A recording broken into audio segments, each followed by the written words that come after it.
Haryana ADA का कल exam है।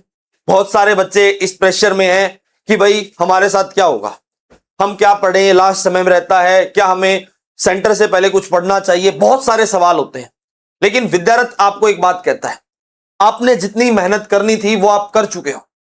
आप अपनी तरफ से अब ये कॉन्फिडेंस रखिए कि भाई जो हमने पढ़ा है वो सही पढ़ा है। और आज आपको एक बात मैं जरूर बताऊंगा, जो आपने पढ़ा है वो सही पढ़ा है। अगर आपको कोई क्वेश्चन नहीं आता तो यह मानकर चलना कि वो क्वेश्चन किसी को नहीं आता, क्योंकि अगर आप यह मानकर चलोगे कि यह क्वेश्चन हमें नहीं आता तो वो आपके लिए प्रेशर और परेशानी खड़ी करेगा। दूसरी बात, आपको कितने क्वेश्चंस के ऊपर टारगेट करना है, यह सवाल सबका रहता है। आपको 60 क्वेश्चंस के ऊपर टारगेट करना है। वो क्वेश्चन जो 60 क्वेश्चंस हैं वो आपके 100 में से 60 टोटल आए, या फिर 80 में से आए, या फिर 60/60 में से आए। आपको सिर्फ यह फोकस करना है कि मेरे नेट जो है 60 क्वेश्चन ठीक हो जाए। मैं आपको इसलिए बात कह रहा हूं, अगर आप इससे कम नंबर पर आते हो, देखो सिलेक्शन 53, 54 में भी हो सकता है, ऐसी बात नहीं है, लेकिन वहां पर एक डायलेमा सिचुएशन बनेगी। वो डायलेमा क्या होगा कि आपने पेपर दिया और जब तक रिजल्ट नहीं आया तो आपके मन में यह रहेगा कि मैं मेंस की तैयारी करूं या ना करूं, जो आपके लिए एक परेशानी खड़ी करेगा। आपको फोकस रखना है कि आप मैक्सिमम क्वेश्चन सही कर पाओ।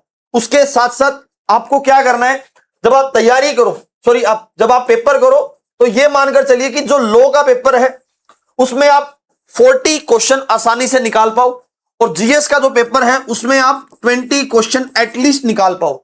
अगर आप ये क्वेश्चंस ठीक कर पाते हो तो आप आसानी से जो प्रीलिम्स है वो क्वालिफाई कर लोगे। लेकिन सबसे बड़ी जो टेंशन यहां पर बच्चों को क्या है, जब हम तैयारी करते हैं तो क्या हम इतने क्वेश्चन कर पाएंगे?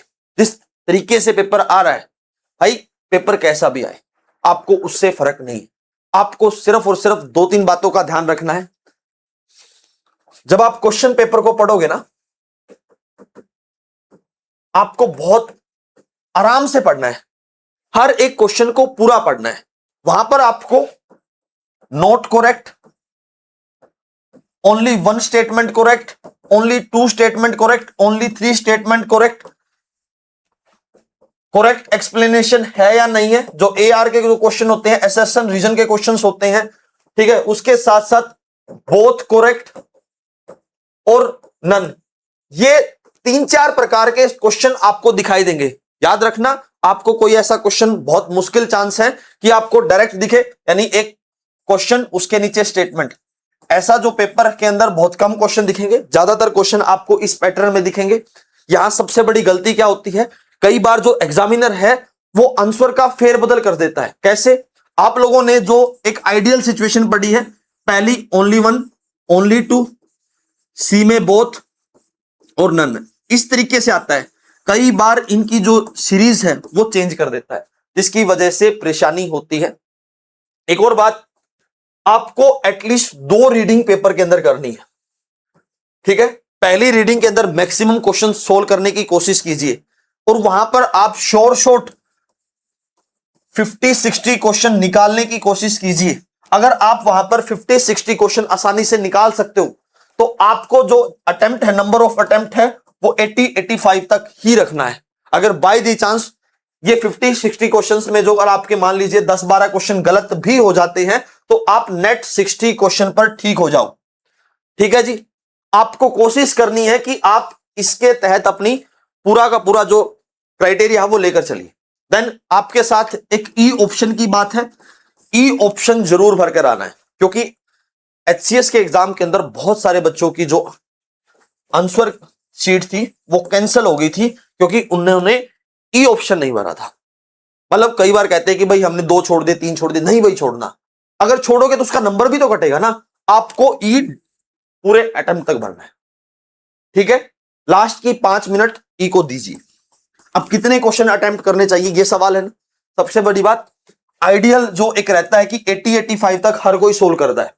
भाई मैं ये बात कहता हूं, अगर मान लीजिए आपको पेपर जो फर्स्ट अटेम्प्ट में आपके 30-35 क्वेश्चन ही ठीक हो पा रहे हैं, तो आपके लिए एक बात कहता हूं कि आप पूरे के पूरे शो करके आइए। देखो सीधी सी बात है, 30-35 में वैसे भी नहीं होना, क्या पता आपकी किस्मत उस दिन अच्छी हो, आप मैक्सिमम क्वेश्चन उस तुक्के के तहत सही कर पाओ, ताकि क्या पता आपका रिजल्ट आ जाए। एक बार आपको पास होना है। मेंस की टेंशन विद्यारथ की, विद्यारथ ने पूरा प्लान कर रखा है आपके लिए, ताकि आप मेंस को आसानी से क्वालिफाई कर पाओ। याद रखना, विद्यारथ का काम ही यह है, प्रिडिक्ट द अनप्रिडिक्टेबल। हमने आपको पूरा पेपर यूट्यूब पर भी और कोर्स में भी सारी चीजें, सारे इंपॉर्टेंट टॉपिक सब कुछ बता रखा है। क्यों? क्योंकि भाई आपका रिजल्ट आना चाहिए। हमें आपसे रिजल्ट से मतलब है, आप रिजल्ट आई और अपना जिंदगी में जो आपके ऊपर ये अनएम्प्लॉयमेंट का टैग है, इसको हटाइए और अपने एम्प्लॉयमेंट के टैग के साथ अपनी जिंदगी को जिए। Best of luck. दोबारा से अच्छे से जाइए, विदाउट टेंशन फ्री होकर जब जाओगे तो मैक्सिमम रिजल्ट आएगा, ये मेरा आपसे वादा है। धन्यवाद दोस्तों, मिलते हैं आपसे कल शाम 3 बजे, जहां मैं आपको कुछ इंपॉर्टेंट जो बातें, कितनी कट ऑफ रह सकती है, किसके कितने नंबर हैं, क्या हो सकता है, वो सब कुछ डिस्कशन में करने वाला हूं। धन्यवाद दोस्तों।